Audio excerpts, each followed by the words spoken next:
वहीं झारखंड में दुमका कांड बनाम जबरन उड़ान की जंग तेज हो चुकी है। देवघर में एफआईआर से तिलमिलाए बीजेपी सांसद निशिकांत दुबे ने न सिर्फ दिल्ली में देवघर के डीसी के खिलाफ 0 एफआईआर दर्ज कराई, बल्कि एक तरफ दुमका कांड पर हेमंत सरकार पर हमले की बौछार भी कर दी।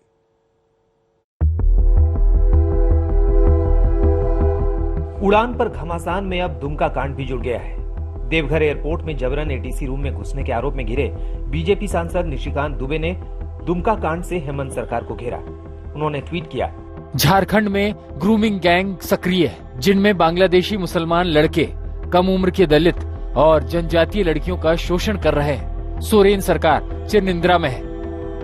जबरन उड़ान पर हिंदू मुसलमान तब भी हुआ जब नाइट क्लियरेंस लेने के मामले में एफआईआर दर्ज होने के बाद भी निशिकांत दुबे ने झारखंड के इस्लामीकरण वाला कार्ड चल दिया। नए देश के निर्माण की तरफ अग्रसर हो रही है और पाकिस्तान के बाद ये झारखंड और संथालपुरना खासकर ऐसा जगह होगा जो बांग्लादेश में मिल जाएगा, ये अलग इस्लामिक राष्ट्र बन जाएगा। पूरा मामला उस अंकिता केस से जुड़ा है जिस पर झारखंड की सियासत सुलग रही है। बीजेपी हेमंत सरकार पर हमलावर हो रही है। 31 अगस्त को सांसद निशिकांत दुबे और मनोज तिवारी अंकिता के परिवार से मिलने पहुंचे थे। आरोप है कि वापसी के दौरान बीजेपी के सांसद जबरन देवघर एयरपोर्ट के एयर ट्रैफिक कंट्रोल रूम में घुसे।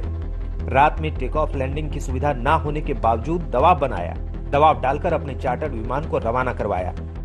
इसी केस को लेकर बीजेपी सांसदों समेत 9 लोगों के खिलाफ एफआईआर हुई तो झारखंड में नई सियासी लड़ाई छिड़ गई। मामला गरमाया तो गोड्डा से बीजेपी सांसद निशिकांत दुबे और देवघर के डीसी मंजुनाथ भदंत्री भिड़ गए। पहले ट्विटर वॉर छिड़ा जिसमें मंजुनाथ ने अंधेरे में टेक ऑफ पर सवाल किया। जब देवघर एयरपोर्ट पर अंधेरे में उड़ान भरने और लैंडिंग की सुविधा नहीं है तो आपने सूर्यास्त के बाद चार्टर्ड विमान क्यों टेक ऑफ करवाया?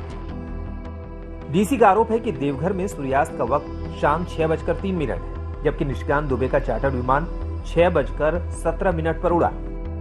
देवघर डीसी ने उड़ान पर सवाल किया तो बीजेपी ने दिल्ली तक मोर्चा खोल दिया। अब निशिकांत दुबे ने दिल्ली के नॉर्थ एवेन्यू थाने में डीसी मंजुनाथ और पुलिस वालों के खिलाफ 0 एफआईआर दर्ज कराया। इसमें राष्ट्रद्रोह का केस भी शामिल है। तो जो ये माहौल है इस्लामीकरण का, इन सभी बातों पर हेमंत सोरेन ने इसको एक मौका दिया और इसको लगा कि यदि मैं ये कर दूंगा तो शायद हेमंत सोरेन इलेक्शन कमीशन से लड़के, हाईकोर्ट से लड़के, जैसे अभी 8-9 महीने से कंटिन्यू किया हुआ है, तो रखे। और जो डीएसपी है जिसके नाम से एफआईआर कराया, क्योंकि ये सारी बातें मैं कह रहा हूं कि खुद ट्वीट में मंजुनाथ भजंत्री ने एक्सेप्ट कर लिया कि वो एटीसी में गया था, उसने एफआईआर करवाया है। आप समझिए एसपी एफआईआर नहीं करा रहा है, डीसी करा रहा है। डीसी किस हैसियत से करा रहा है? और 6 महीने बाद उसका रिटायरमेंट होना है, उसको पेंशन की धमकी दी। तो ये बातें हैं जिसके कारण ये एफआईआर। जबरन उड़ान केस में केंद्रीय नागरिक उड्डयन मंत्रालय की भी एंट्री हो गई है। केंद्रीय मंत्री ज्योतिरादित्य सिंधिया ने कहा है कि जांच के बाद ही इस मामले का सच सामने आएगा।